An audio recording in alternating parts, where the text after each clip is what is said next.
오늘 계속해서 사도행전 25장 강의 말씀 나누도록 하겠습니다. 흔히들 미국을 소송의 천국이라고 합니다. 예전에 어떤 세탁업을 하시는 교포분이 한 분이 누가 세탁소에 바지를 맡겼는데 그 바지를 분실하는 바람에 6,500만 달러의 손해배상 소송을 당했던 일이 있었습니다. 다행히 얼마 지나지 않아서 그 바지를 찾아서 주인에게 돌려주려고 했는데 주인이 그것을 보고 그 바지를 잃어버린 그 기간 동안에 자신이 겪었던 정신적인 피해와 여러 가지 소중한 그 바지를 입지 못해서 겪었던 업무의 손실과 이 모든 것들을 다 포함해서 6,500만 달러의 손해배상을 청구한 거예요. 그런데 그 소송을 제기한 분이 행정법을 담당하는 판사였다고 합니다. 다행히도 이 재판부에서 그 소송을 기각하고 해피엔딩이 되었지만 이 세탁소 주인은 그 2년간 동안에 엄청난 정신적 고통과 계속 법원에 불려가면서 또 소송 비용을 내야 하는 그런 어려움을 겪어야만 했습니다. 어느 한 겨울에는 한 교도소에서 죄수가 탈옥을 했다가 잡힌 뒤에 교도소 측에다가 소송을 했다고 합니다. 왜 그거 하니까 이 죄수가 탈출한 다음에 눈밭을 헤매면서 막 도망다니다가 동상에 걸려서 발가락을 잘라야만 했대요. 그래서 왜 소송을 내냐니까 당신들이 빨리 잡았으면 내가 이렇게 다칠 일이 없었는데 늦게 추적하는 바람에 돌아다니다 동상 걸렸다고 소송을 제기했다고 해요. 결과가 어떻게 된지는 모르겠습니다. 1992년에는 우리 모두에게 해당되는 소송 사건이 하나가 있었어요. 뉴멕시코의 한 여성이 패스트 커피점에서 산 커피를 차 안에 가져가다가 실수로 쏟아버리는 바람에 화상을 입었는데 소송을 제기한 거예요. 커피가 너무 뜨거워서 내가 이렇게 화상을 입었다고. 그래서 무려 286만 달러를 받아냈다고 합니다. 그래서 원래는 커피가 가장 마시는 온도가 82도에서 88도 사이인데 그 소송 이후로 모든 패스트푸드점의 커피 온도가 70도로 떨어지게 됐다고 합니다. 그 모든 피해를 우리 모두가 입고 있는 거예요. 이제 싱겁고 식어버린 커피를 우리가 다 마시게 되었다라고 하는 것이죠. 이런 얘기들을 듣다 보면 참 우리 주변에 소송 만능주의, 법으로 모든 걸 다 해결하고 하는 그런 풍조가 특별히 미국에서는 굉장히 많이 있는 것 같아요. 그러면 그리스도인은 이 소송 사건에 대해서 어떤 태도를 갖는 것이 합당한가라는 퀘스천이 생겨납니다.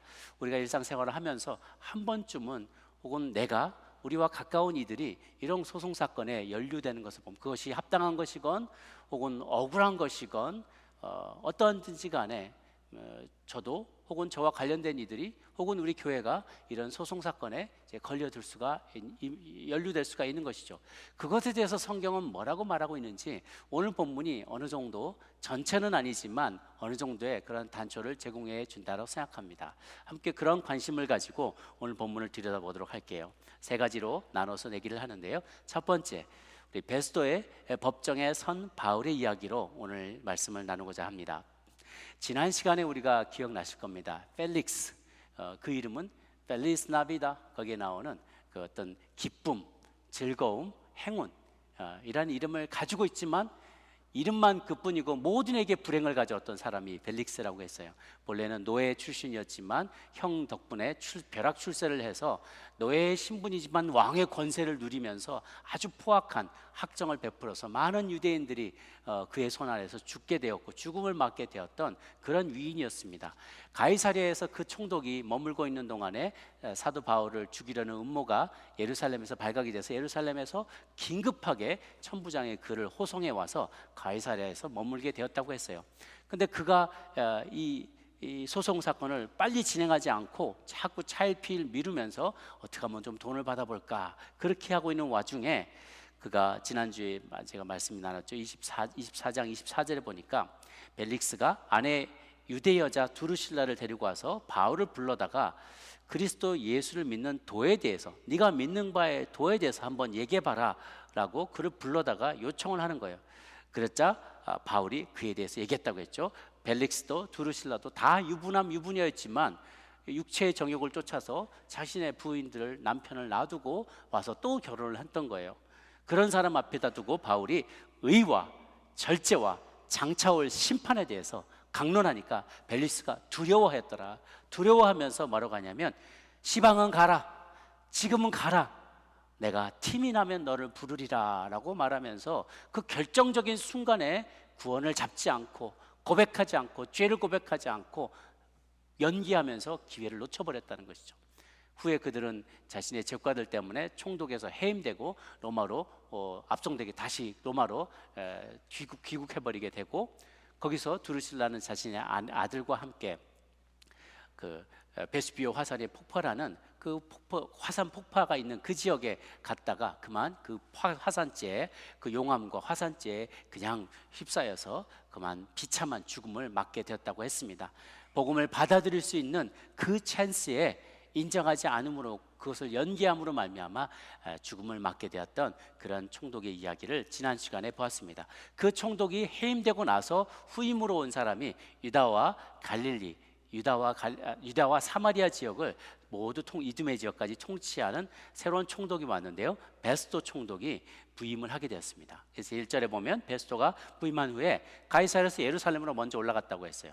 가이사랴가 항상 총독이 주둔하는 주둔지고 예루살렘은 거기다 파병지였습니다. 거기에 밀란이 많이 나기 때문에 이 전체 지역을 통치하기 위해서 그곳을 다스리고 그러기 위해서 거기다 이제 파병을 하는데요, 그곳의 민심도 알아야 되고 업무를 빨리 파악해야 됐기 때문에 베스도가 예루살렘으로 올라갑니다. 거기에 대장과 사내들인 공회의 리더들을 다 만났는데, 그들이 한 입으로 여러 사람이 다 입을 모아서 강조하는 것은 또 바울을 잡아 죽여야 된다는 거예요. 바울을 심판해야 된다는 거예요.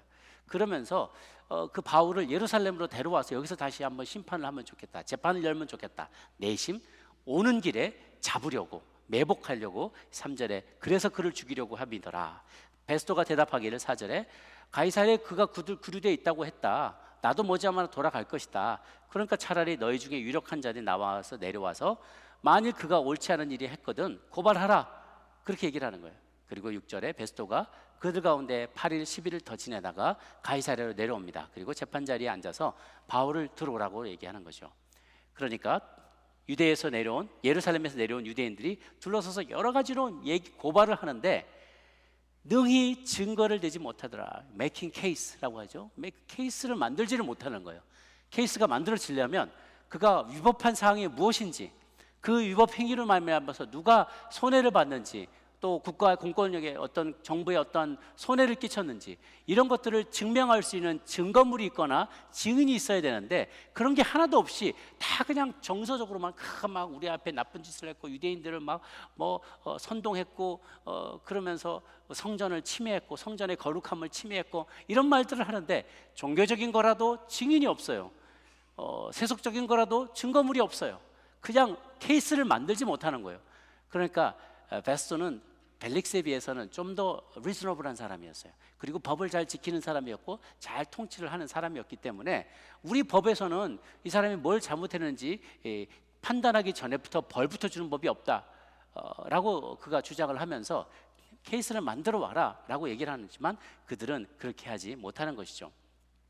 이제 8절에 바울이 변명하되 이르되 유대인의 율법이나 성전이나 가이사에게나 내가 도무지 죄를 범한 적이 없다.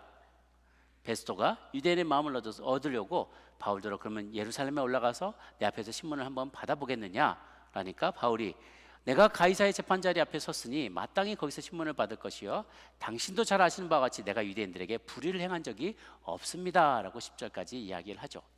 이 베스도의 법정의 이야기를 우리가 보면서 그리스도인과 법정 윤리, 그리스도인이 소송사건에 대해서 어떠한 태도, 어떠한 관점을 가지고 나아가야 될지를 잠시 한번 일별해보는 시간을 갖고자 합니다. 구약에 보면 구약과 또 신약과 오늘날을 살아가는 우리들에 대해서 조금씩 얘기를 나눠보자면요, 구약의 시대에는 어찌 보면 신정사회였어요. 하나님이 통치하시고 하나님의 율법에 의해 모두가 다 통치받는, 적어도 구약의 그 범주 안에 있는 이스라엘 백성들은 하나님의 율법에 의해서 모두가 통치받는 사람들이었습니다. 문제가 생겼을 때는 그 사안을 가지고 백성의 지도자들에게 갔어요.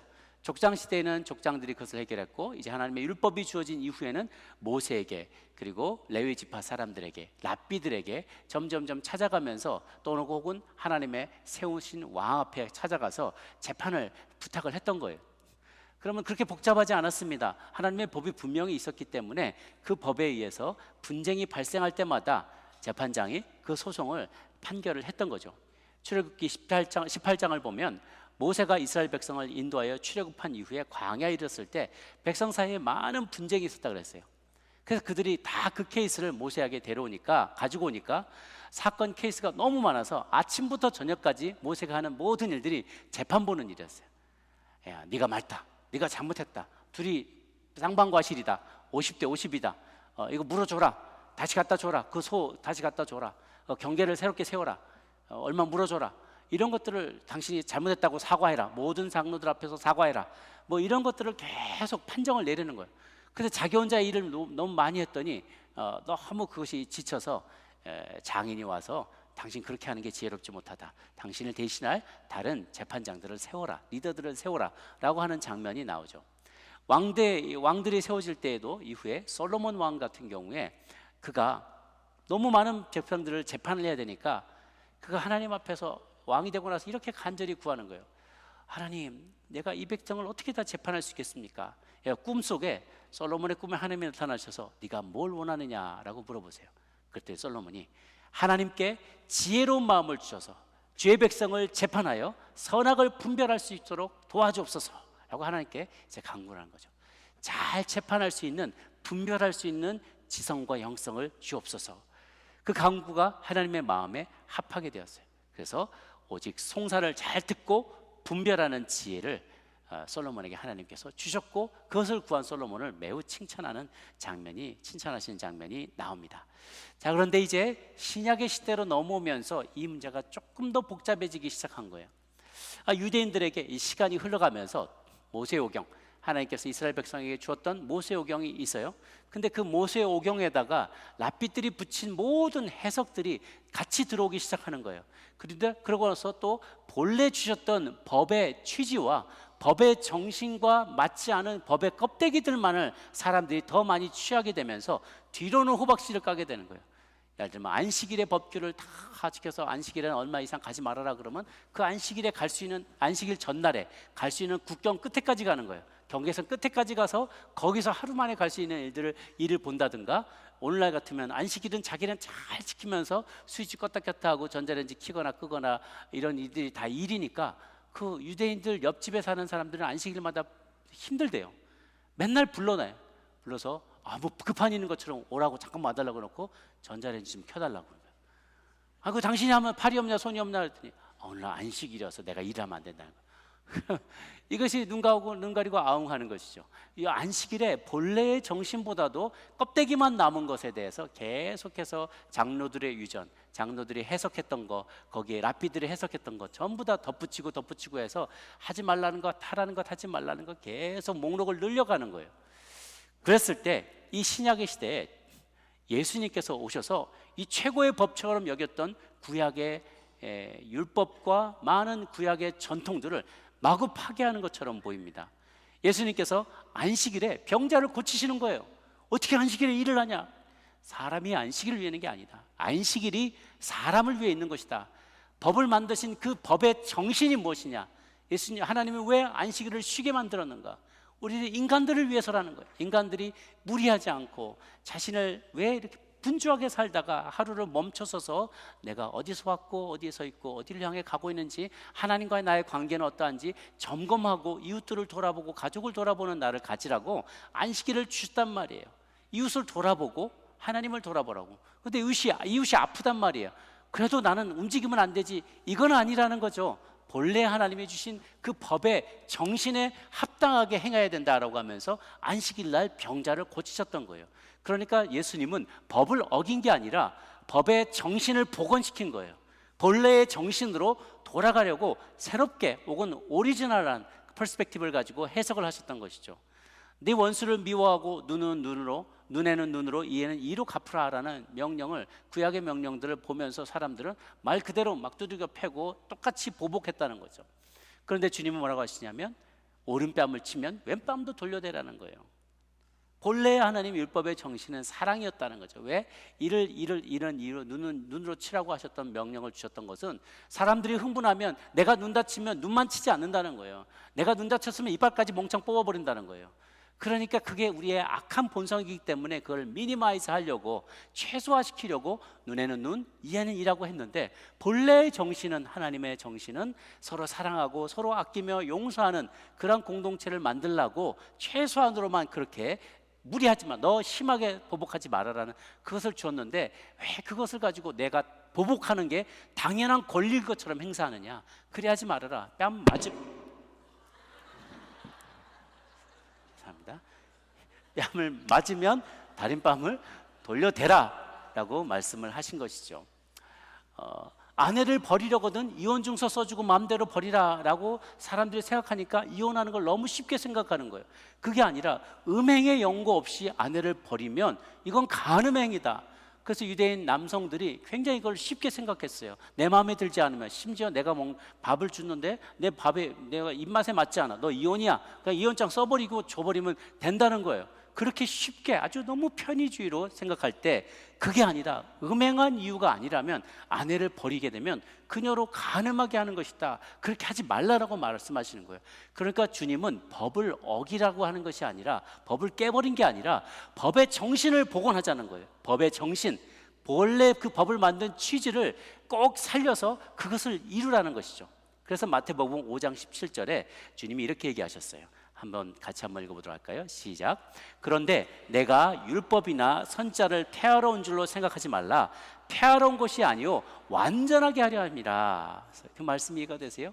예수님이 오셨을 때 마치, 심지어 예수님은요, 우리가 쉽게 예수님이 오셔서 그러면 우리가 굉장히 법을 편하게 우리가 적용할 수 있게 해주셨구나라고 생각할 수 있는데, 안식일에 밥 먹어도 괜찮아, 마치 그걸 굉장히 안식을 편안하게 내 잣대대로 막 해석할 수 있게 그렇게 해준 것처럼 우리가 착각할 수 있는데, 그렇지 않습니다. 오히려 주님은요, 바를 높였어요. 우리 표현에 기준을 확 높여버린 거예요.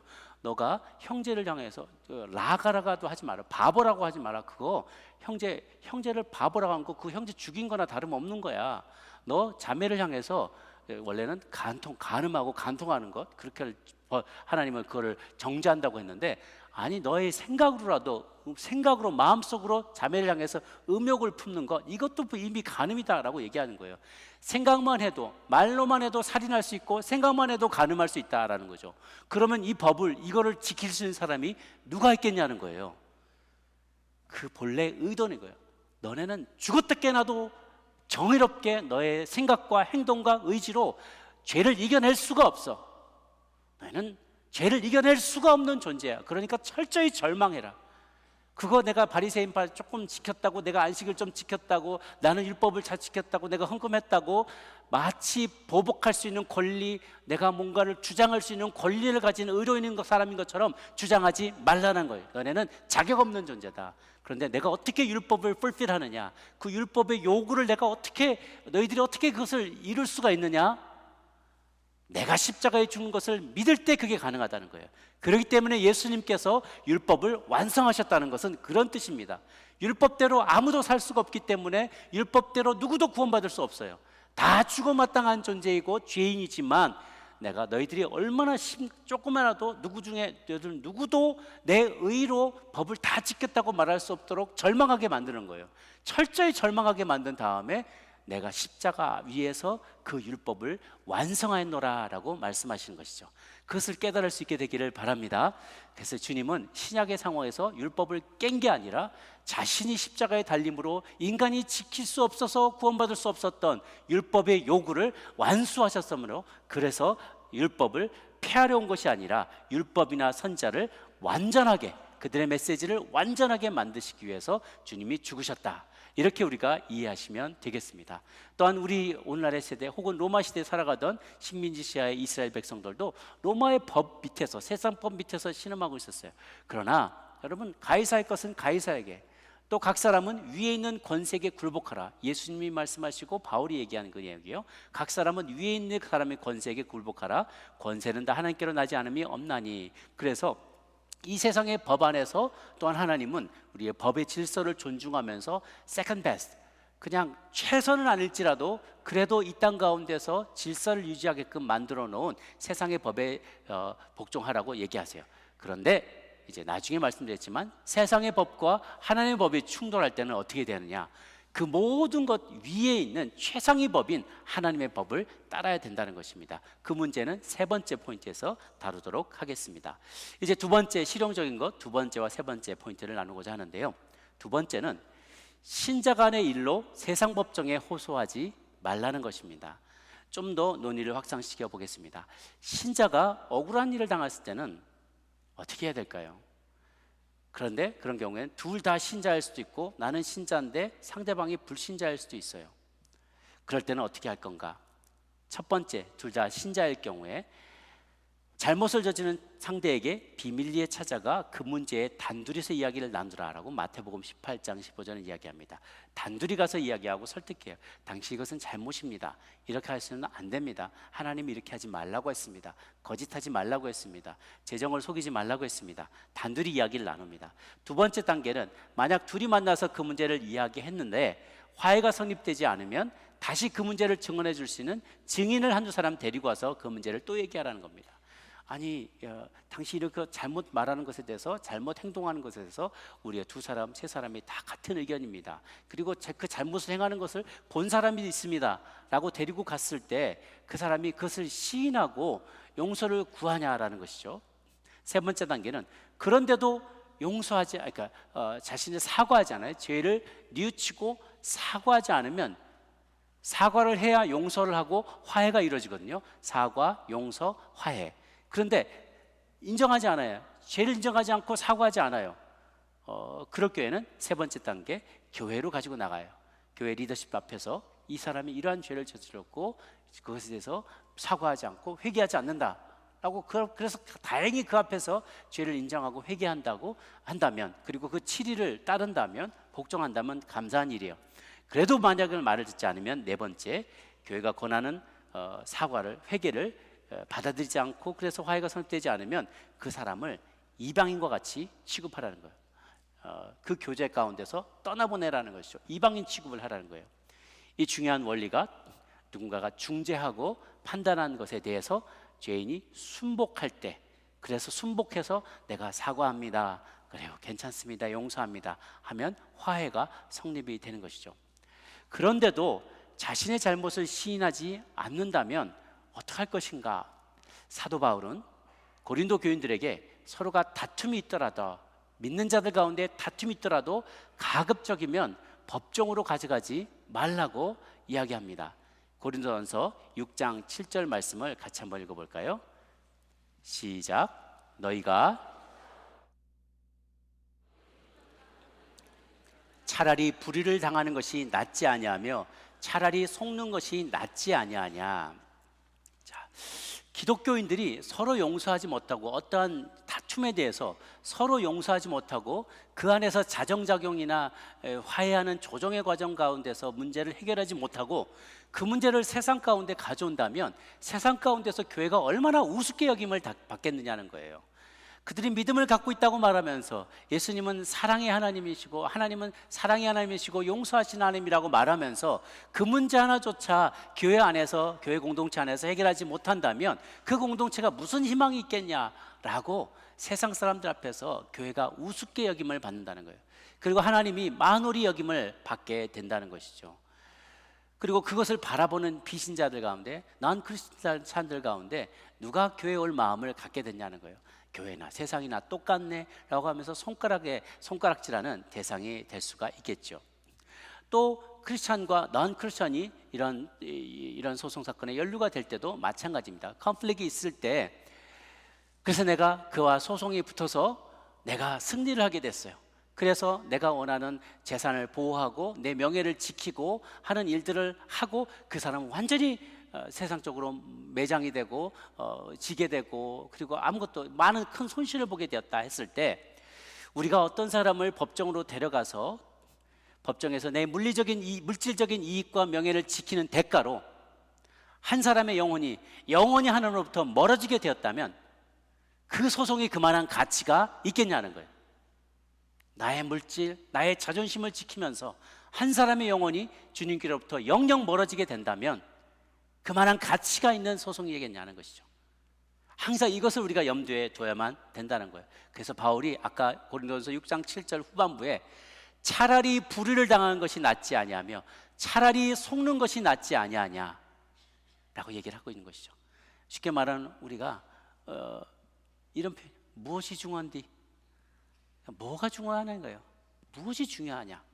이 다툼이 생겼을 때, 갈등이 생겼을 때, 우리가 속한 모든 모임에서도 마찬가지입니다. 사역팀에서도, 위원회에서도, 당회에서도, 집사회, 권사회, 샬롬회, 소망회, 모든 모임들이 있어요. 사람이 모인 곳에는 언제나 오해가 생기기 마련입니다. 사람이 모이면 언제나 갈등이 생겨나기 마련입니다. 왜냐하면 나의 생각과 저 사람의 생각이 똑같지 않아요. 우리 다 그러잖아요. 아유, 내 마음 같지가 않아서.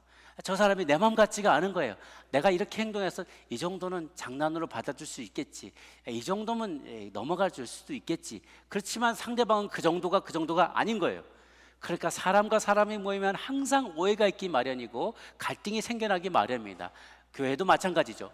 세상과 우리 교회의 차이점은 갈등이 생겨났을 때 그리스도의 말씀과 그리스도의 사랑과 은혜로 감화받은 자들이기 때문에 이것을 은혜로 풀어낼 수 있는 가능성과 길이 있다는 거예요. 또한 그것을 위해서 우리는 기도하고 준비하며 또한 카운셀을 해줄 수 있는 믿음의 동역자들과 식구들이 주변에 많이 있다는 것이죠.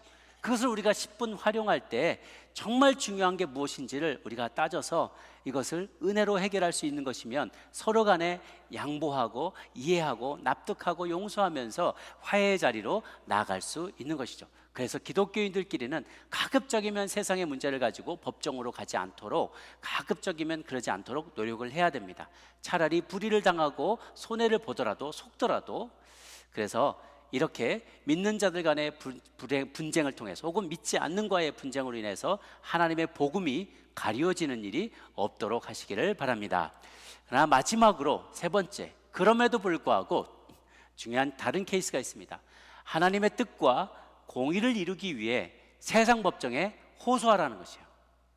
아까 말씀 두 번째는 사익이에요. 개인과 개인 간의 이익과 관련된 부분이에요. 혹은 개인의 감정이나 명예와 관련된 부분이라면 내가 얼마든지 용납하고 용서하고 풀 수가 있어요. 서로 간에 그 문제를 해결할 수 있어요. 그런데 그 사람이 나에 대해서 잘못했지만 뿐만 아니라 나와 같은 제2, 제3, 제4의 피해자들을 계속 양산해내면서 죄를 회개하지 않고 뉘우치지 않고 그것으로 계속해서 무리를 일으키고 공익을 해야 하는 단계까지 나가게 된다면 이건 더 이상 내 문제만은 아니라는 것이죠. 나는 용납할 수 있지만 다른 이들에게까지 이런 피해와 교회 공동체에 혹은 더 큰 공동체에 피해를 끼치는 공익을 해야 하는 단계까지 나아가게 되고 이것이 명백히 하나님의 뜻에 반하는 행동인 것을 내가 알게 되면 이것은 세상 법정에 호소해도 괜찮다는 것이죠. 교회 안의 문제일 경우에는 교단의 재판장이 있습니다. 교단 재판에 호소할 수도 있고 세상 사람일 경우에 세상 법정에 호소할 수 있는 것이죠.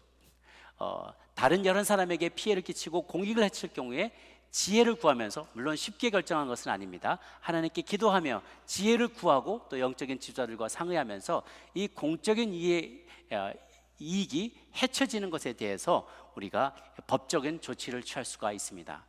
기독교 강요를 썼던 존 칼빈은 그의 책 중에, 기독교 강요 중에 한 섹션에 그리스도인과 소송이라는 섹션에서 이렇게 얘기를 합니다. 증오와 복수심으로 형제를 아프게 할 목적이 아닌 하나님의 정의와 공의를 이루기 위해서 세상 법정에 호소해도 된다라고 얘기해요.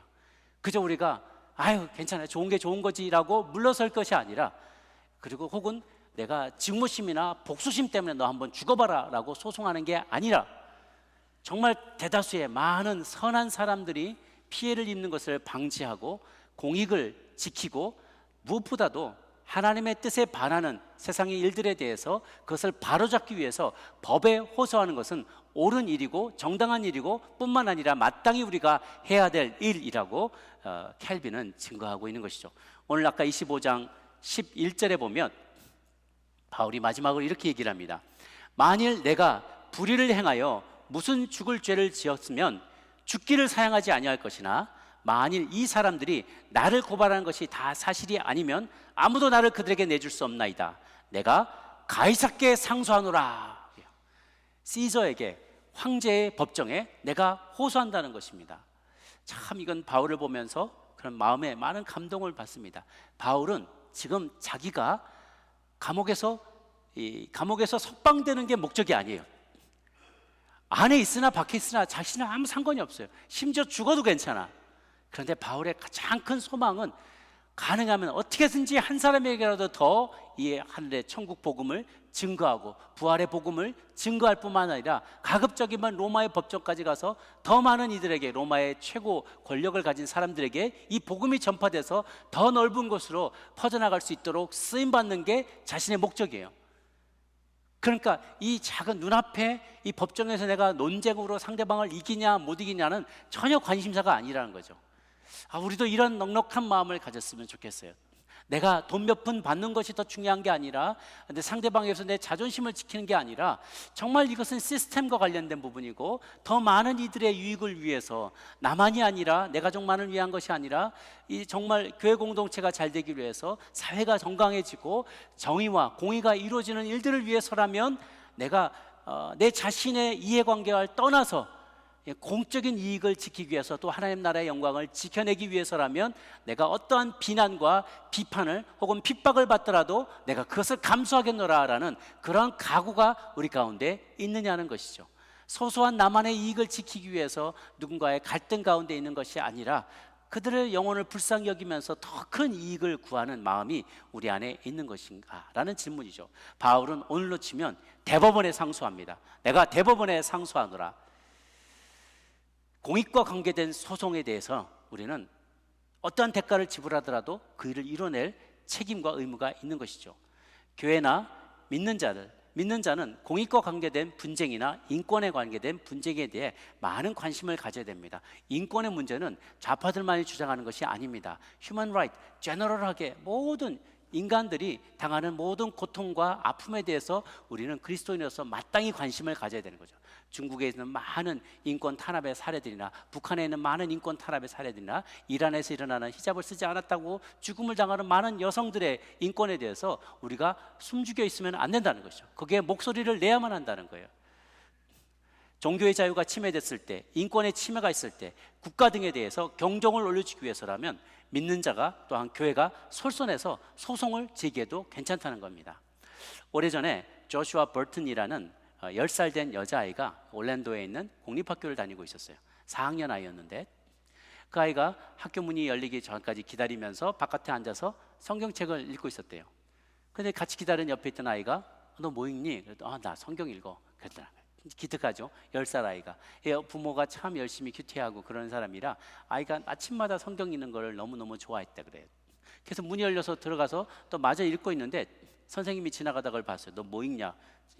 성경 읽는다. 그러니까 야, 여기는 공립학교이기 때문에 이런 공립학교에서 성경책을 읽으면 안 돼 하고 그를 막 책망을 준 거예요. 다른 애들 앞에서 막 창피를 줬어요. 그리고 성경책을 뺏어가고 너 내일도 이러면 교장 선생님한테 불려갈 줄 알아? 그렇게 협박을 한 거예요. 그런데 이 아이가 다음 날도 결심하고 성경책을 가져갔어요. 그리고 또 성경을 가지고 읽는 거예요.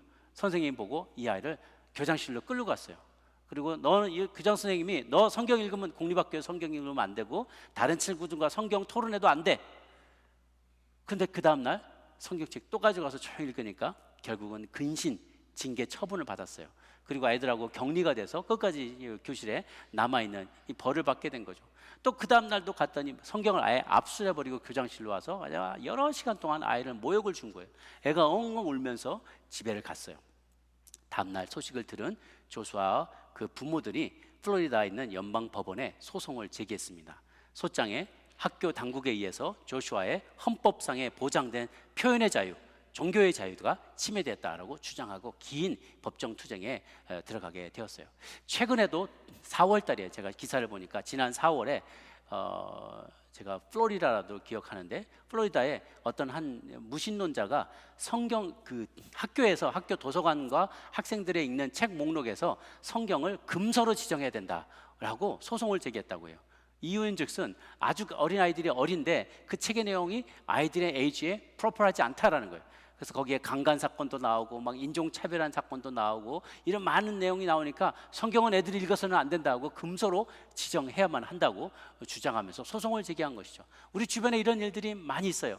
토마스 앤더슨 씨가 목사님인데요. 93년에 텍사스의 어느 한 길거리에서 설교를 한참 하고 있었고 전도지 나눠주고 계셨는데 어떤 경찰이 찾아와서는 이분을 앤더슨 목사님을 연행해 갔어요. 체포해 갔어요. 이유는 길거리에서 설교하려면 시로부터 허가를 받아야 된다는 거예요. 당신이 허가받지 않았기 때문에 허가받지 않은 이런 행위들은 불법이다. 그래서 그를 체포해서 끌고 갔다는 거죠. 결국은 이제 석방이 됐지만 목사님과 그 성도들이 주에다가 연방 법원에다가 소송을 제기했어요. 우리 주변에는 그동까지 너무나 당연한 우리의 권리고 믿는 자의 권리로 여기던 것들이 어느 순간인가는 위협당하기 시작하는 거예요. 패트리샤라는 자매가 딜러라는 큰 백화점에서 근무를 했는데 미주리주예요. 그런데 이 백화점이 언젠가 그 내규를 바꿔가지고 한 달에 한 번은 주일날에도 근무해야 된다는 규정을 만든 거예요. 근데 이 자매는 주일날 예배를 잘 드리는 루터교의 신실한 신자였어요. 근데 하루를 주일 예배를 섬기지 말고 자기가 교회 학교 섬기거나 이런 것도 하지 말고 성가대도 하지 말고 나와야 된다는 거예요. 나는 그렇게 못하겠다. 그래서 그날을 주일을 결석을 했어요. 결근을 했어요. 그랬더니 그 다음에 바로 해고를 당하게 된 거예요. 그래서 왜 그러냐? 당신이 회사 법을 어기지 않았느냐? 그런데 주일날 내가 하나님을 예배하는 주일을 지키는 것은 나의 권리다. 그러면서 또 이제 소송을 제기하게 된 거죠. 우리 주변에 점점 우리를 옥죄어오는 이런 일들이 점점 많아지고 있어요. 예수님께서 이 땅 가운데 오셨을 때 주님께서 오신 목적 중에 하나가 사단의 일을 멸하러 오기로 하셨다고 했어요. 사단의 일은 무엇인가? 어떻게든지 우리가 하나님을 떼어놓으려는 거예요. 어떻게든지 우리가 하나님을 예배하지 못하게 만들려는 거예요. 그러한 시도를 사단이 하고 여러 가지로 우리의 권리를 제약하는 이러한 시대 가운데 우리는 살아가고 있습니다. 제가 캘리포니아에서 있을 때 샌디에고에 어떤 사람들이 계속 들리는 목사님들에게서 들리는 소문이 어떤 한 커플이 우리가 동성 가정에 대해서 동성이 가족을 이루는 것에 대해서 반대한다라는 그런 목소리를 높이니까 교회를 깨기 위해서 계속 교회마다 찾아다니면서 주례를 부탁한다는 거예요. 그럼 주례를 부탁하면 우리는 할 수가 없잖아. 이거는 합당한 가정의 정에 맞지 않으니까 나는 주례를 거부합니다라고 말하면 차별했다라고 해서 소송을 걸어서 교회를 문 닫게 만드는 거예요. 수백만 불을 벌금을 물게 하면서 결국은 파산하게 만드는 그런 전략을 하는 것이죠. 그래서 곳곳에 다니면서 이렇게 소송하는 사람들이 있었어요. 혹은 장애우들이 접근할 수 있는 그런 어프로치 할 수 있는 이런 것들을 잘 만들어야 되는데 교회가 영세하다 보면은 영세한 교회들이 이런 드라이브 웨이라든가 이런 걸 구비를 잘 못한 때가 있었어요. 그럼 문턱이 조금 한 5cm, 6cm 차이가 나면 그거를 자로 가가지고 교회를 고소하는 거예요. 이 교회는 장애우를 차별하는 교회다. 사실 자신은 크리스찬도 아니면서 괜히 여기저기 다 가보는 거예요. 교회마다 다 이름이 에이티스트이기 때문에 무신론자이기 때문에 교회를 계속 핍박하려고 여러 가지로 소송하는 것들이 생겨납니다. 그래서 이런 모든 일들을 우리가 보면서 점점 마지막 때가 가까워질수록 불의가 판치게 되고 믿는 이들이 그 믿음을 프랙티스하지 못하게 만드는 협박과 또한 여러 가지 핍박받는 일들이 생겨나게 된다는 것입니다. 그러할 때 우리는 어떻게 해야 되는가? 이것은 사익의 문제가 아니라 공적인 이익이고 교회의 문제이고 우리의 신앙의 문제이기 때문에 이런 부분에서는 우리가 좋은 게 좋은 거야 라고 목소리를 줄이고 숨는 것이 아니라 적극적으로 목소리를 내야 된다는 거죠. 함께 연합하여서 함께 힘을 합하여서 목소리를 내고 때로는 법에 호소해야만 한다는 것입니다. 오늘 말씀을 다시 한번 돌아보고 정리하기를 원합니다. 사람이 모이면 반드시 갈등이 생깁니다. 오해가 생깁니다. 갈등과 오해를 푸는 여러 가지 방법들이 있어요. Conflict Resolution 방법이 있습니다. 대화하고 중재자를 청하고 서로 사과하고 용서하고 얼마든지 화해할 수 있어요. 그런데 이것을 갈등이 해결되지 않을 때 어떻게 풀 것인가?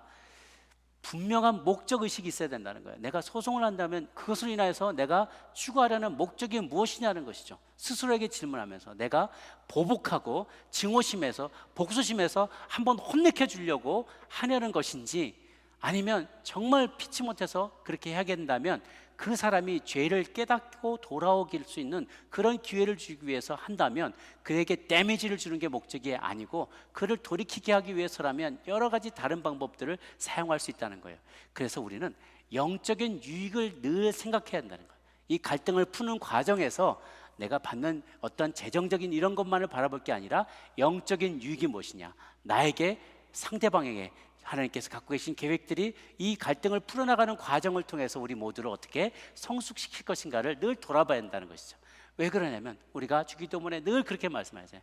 내 죄를 용서해 준 것 같이, 내 죄를 사하신 것 같이 내 죄를 사하여 주옵시고. 우리가 늘 주기도문에 그렇게 얘기를 하잖아요. 그렇게 얘기하는 것은 주님이 내 죄를 용서해 주셨는데 내가 내 다른 이에게 그 죄를 용서해 주지 않은 채로 주님 앞에 나가서 내 죄를 용서해 달라고 우리가 어떻게 무슨 낯으로 뻔뻔스럽게 하나님 앞에 요청할 수 있겠냐는 거죠. 그 관계를 우리가 늘 기억하며 정의보다 긍휼과 자비와 은혜와 사랑이 앞서야만 한다는 거예요. 그런데 공공의 영역으로 왔을 때는 더 이상 나와 저 사람의 사랑과 용서와 긍휼의 문제만이 아니라 시스템의 문제가 된다는 거예요. 이거는 집단적인 악의 문제이고 악한 영향력이 퍼져가는 문제. 이것은 사람의 문제가 아니라 사람들의 비하인드에, 조직에, 기관에, 정부 조직에 더 큰 시스템 안에 역사하고 있는 악한 영, 사단의 일을 멸하는 것이 예수 그리스도의 사명인 것처럼 예수 그리스도의 제자는 우리들도 세상에 만연한 악, 제도적인 악, 모두 마음에 편만한 악, 전체적으로 세상 전체적으로 그리스도를 대적하고 복음을 대적하는 이 커다란 악에 대해서 우리는 법을 사용하고 모든 수단과 방법을 다 동원해서 그것에서 맞서 싸우는 믿음의 사람들이 돼야만 한다는 것입니다. 그 과정 가운데 때로는 우리 모두가 왜 소외될 수도 있고 핍박을 당할 수도 있고 많은 재정을 잃을 수도 있고 뭐는 신체적인 위협을 당할 수도 있지만 It's worth it. 주님은 그것이 가치가 있다라고 말하고 바울도 그것을 증명합니다. 가이사에게 내가 상소하노라. 내 개인의 유익만을 찾는 것이 아니라 자신이 복음에 전파된 자신이 증거하는 이 복음이 진리라는 것과 또 자신이 이후에 오게 될 많은 그리스도인들이 자신처럼 억울하게 재판정에서 판결을 받고 고통을 당하게 되는 것을 면하기 위해서 자신이 앞장서서 가이사에게 상소하노라라고 담대하게 선포하고 나갑니다. 이 모든 것을 기억하시면서 사랑으로 서로를 용납하되 하나님의 공의와 하나님의 뜻을 이루는 일에는 두려움 없이 선포하며 싸우며 또 나아갈 수 있는 저와 여러분 모두가 되시기를 주의 이름으로 축원합니다. 기도하겠습니다.